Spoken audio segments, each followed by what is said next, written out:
नमस्कार दोस्तों, ज्ञान होना चाहिए यूट्यूब चैनल पर आप सुन रहे हैं जैस्मीन की कहानियाँ। नमस्कार साथियों, ज्ञान होना चाहिए चैनल पे आप सभी का हार्दिक अभिनंदन है। आज जो कहानी मैं आपके सामने प्रस्तुत करने जा रही हूँ उसका शीर्षक है स्वपन कक्ष। एक बार की बात है, एक शहर में एक बहुत ही परिश्रमी, ईमानदार, सदाचारी लड़का रहा करता था। उसके साथ उसके माता पिता, भाई बहन शामिल थे और वो लड़का बहुत मेहनती था, ईमानदार भी था और इसके इन गुणों के कारण उसको उसके मित्र, रिश्तेदार, जानने वाले, मिलने वाले, पड़ोसी और सब घर के लोग और जहाँ वो काम करता था वो लोग बहुत उसको प्यार करते थे, चाहते थे, उस पर भरोसा करते थे और उससे बहुत प्रेम से मिलते थे। लेकिन उसके साथ एक दिक्कत थी। वो लड़का जिस भी काम में हाथ डालता उसमें असफल हो जाता। ना जाने क्यों, वो मेहनत तो बहुत करता पर सफलता उसके हाथ ना लगती। उसने अपनी ज़िंदगी में बहुत से काम बदले, बहुत मेहनत की, पसीना बहाया, रात दिन काम किया, लेकिन अंत में असफलता ही उसको मिली।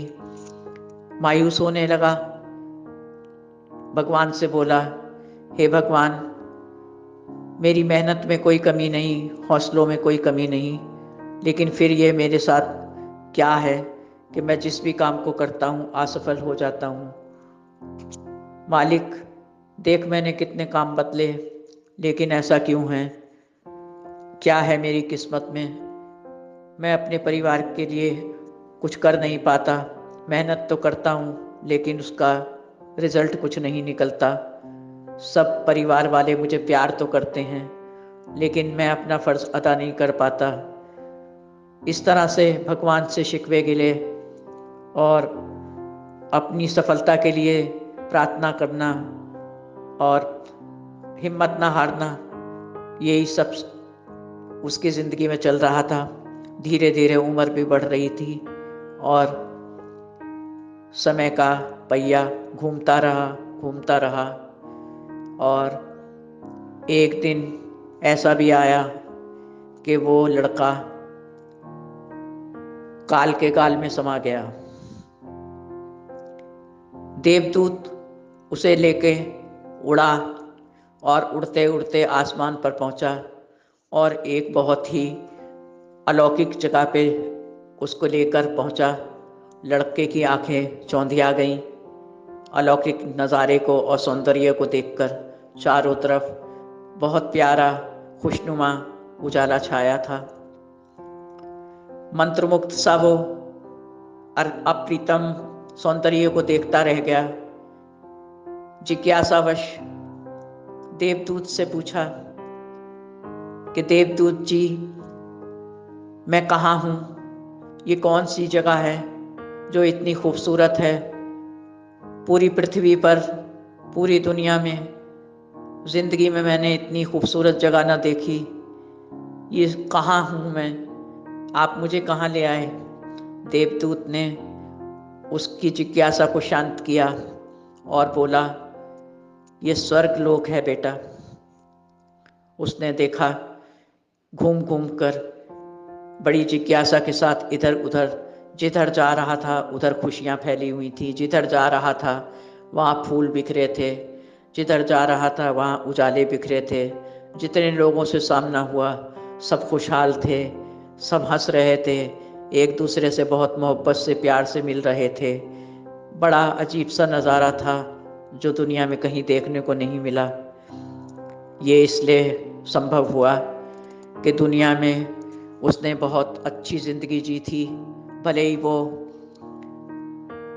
असफल हुआ अपने कामकाज के प्रति, लेकिन वो बेहद ईमानदार, सदाचारी और परिश्रमी लड़का था। इसलिए उसने देवदूत से सवाल किया कि मुझे आप स्वर्ग में ही क्यों लेके आए?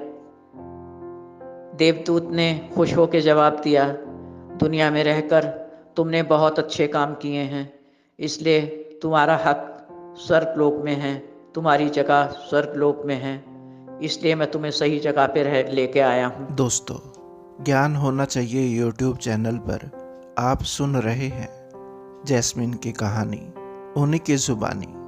और तुम इसके हकदार हो। लड़का बहुत खुश हुआ, सब तरफ देखता रहा और देवदूत उसको देख रहा था, उसकी खुशी को देख रहा था, उसके साथ साथ था। जब काफ़ी लड़का इधर उधर घूम लिया तो देवदूत ने कहा, आइए चलिए मैं आपको आपका कक्ष दिखा देता हूँ कि आपको अब कहाँ रहना है, स्वर्गलोक में। चलते चलते दोनों काफ़ी दूर निकल गए और देवदूत एक आलीशान मकान के सामने जाके ठहर गया। उस लड़के को इशारा करके बोला कि बेटा, यही वो आलीशान मकान है जो आपके लिए बनाया गया है, आप इसमें रह सकते हैं, चलिए मैं आपको अंदर ले चलूँ। लड़का हैरत से देखता रह गया, इतना खूबसूरत मकान जो पृथ्वी पे कभी नहीं देखा था। बंगले बड़े बड़े देखे थे, बड़े बड़े आलीशान मकान देखे थे पृथ्वी पर ऐसा आलीशान मकान कहीं ना देखा था। वो किस चीज़ का बना था, चमचम चमक रहा था, आंखें चौंधिया रही थीं, दिल था कि खुशी से पागल हुआ जा रहा था और जिज्ञासाएं थीं कि शांत ना होती थीं। देवदूत उसके आश्चर्य से खुले मुंह को देखकर मुस्कुराया और बोला, चलिए अंदर चलते हैं। दोनों लोग अंदर गए। एक एक करके देवदूत ने सारे कक्ष उसको दिखाए और बहुत से कक्ष थे, वो चलते जा रहे थे। कोई सोने का कमरा जिसमें वो आराम करता, विश्राम करता, कोई किसी चीज़ का कमरा, और को ऐसे करते करते वो लोग आगे बढ़े और एक कमरे के सामने जाकर वो ठहर गए। उस कक्ष के ऊपर लिखा था स्वपन कक्ष। लड़के ने जिज्ञासावश पूछा, देवदूत जी, ये कौन सा कमरा है? इसका जो नाम लिखा गया है वो क्यों और किस लिए? इसका क्या मतलब है? क्या यहाँ भी सपने दिखाई देते हैं? सपने तो पृथ्वी पे दिखाई देते हैं ना, यहाँ जागना है, ना सोना है, ना रोना है, ना दुख करना है, यहाँ सिर्फ खुशियाँ ही खुशियाँ हैं। देवदूत ने कहा, आइए अंदर चले, मैं स्वपन कक्ष का मतलब आपको समझाता हूँ। आप देखिएगा, जो सवाल आपके मन में उठे वो मुझे बताइएगा तो मैं उसका जवाब दूंगा। दोनों अंदर चले गए स्वपन कक्ष के और वहाँ लड़के ने देखा कि बहुत सी चीज़ों के छोटे छोटे स्वरूप वहाँ रखे थे। जैसे कि बहुत आलीशान घर का एक स्वरूप रखा था, खूबसूरत सा। आगे चले तो एक छोटी सी कार रखी थी, बहुत महंगी सी कार दिख रही थी जो कि पृथ्वी पर वो देख चुका था। और उसका छोटा सा स्वरूप देखकर वो आगे बढ़ा। आगे देखा एक पुतला रखा है, आलीशान कपड़ों में चमक रहे हैं कपड़े और चेहरे पर एक अलग ही आभा है। उसने देवदूत से पूछा, ये किसका स्वरूप है? देवदूत ने कहा, ये एक उच्च अधिकारी का स्वरूप है। लड़का आगे बढ़ा देवदूत के साथ। अन्य कीमती वस्तुओं को देखकर हैरान रह गया। उसमें गहने भी शामिल थे और बहुत सी ऐसी चीज़ें शामिल थीं जिनकी मनोकामना उसने कभी करी होगी। दोनों चलते चलते आगे बढ़े तो लड़के ने एक सवाल किया देवदूत से, अब इन चीज़ों का कोई मुझे काम नहीं है, लेकिन इसको यहाँ रखे जाने का क्या मतलब है?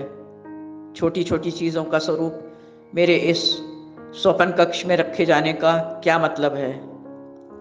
देवदूत ने जवाब दिया, आपने पृथ्वी पर बहुत मेहनत की है, दोस्तों, ज्ञान होना चाहिए यूट्यूब चैनल पर आप सुन रहे हैं जैस्मिन की कहानी, उन्हीं की जुबानी।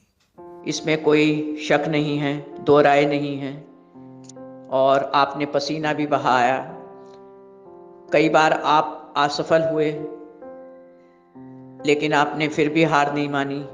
आपने फिर से उस काम को शुरू किया। इस तरह से जिंदगी भर आप काम बदलते रहे, असफल होते रहे। आखिरकार आप मृत्यु को प्राप्त हुए। तो ये उन्हीं चीज़ों का स्वरूप है जिनकी आप वहाँ कामना करते थे। आप जानते हैं कि ये चीज़ें मेहनत के बाद भी, एक अच्छा घर, कार, उच्च अधिकारी का रुतबा और कीमती वस्तुएं जो आप यहाँ देख रहे हैं, छोटी छोटी, जिनके स्वरूप यहाँ रखे हैं, वो आपको पृथ्वी पर क्यों नहीं मिली, जबकि आपने इतनी मेहनत की।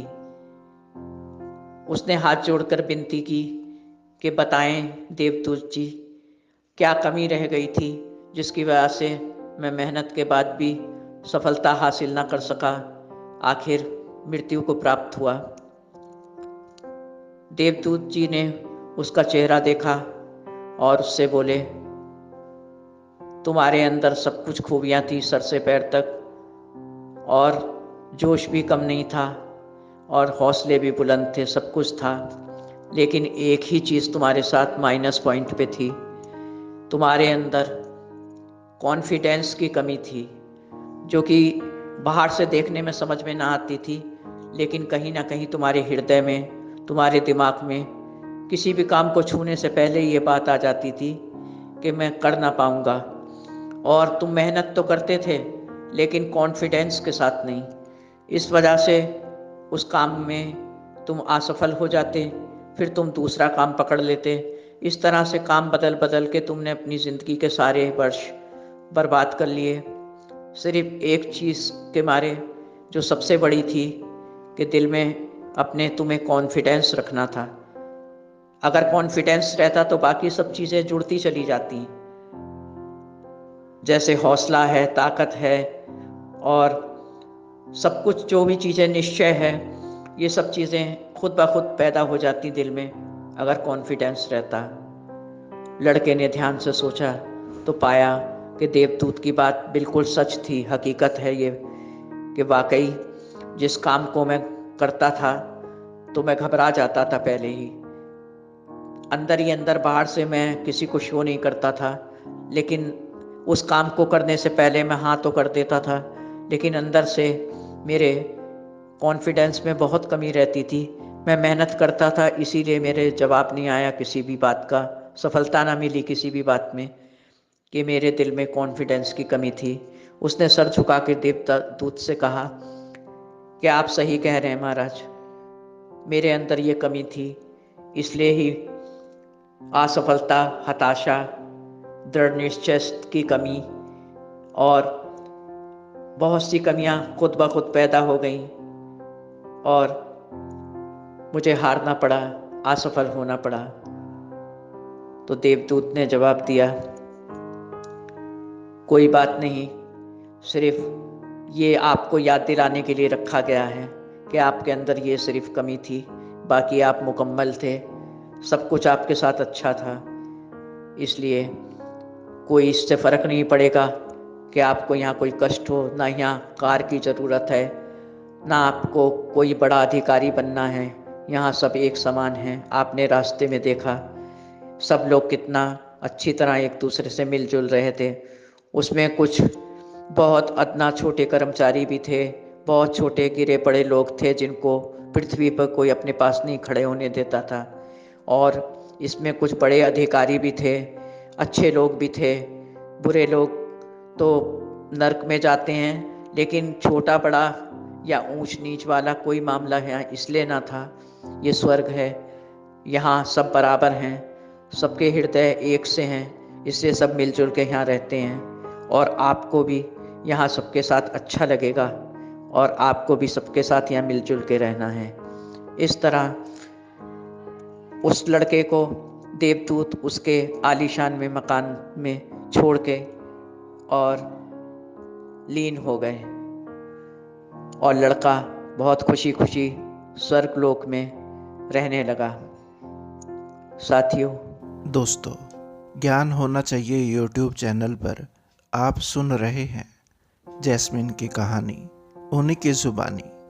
हमारी और आपकी ज़िंदगी में भी हम अपने आप को बहुत मुकम्मल समझते हैं।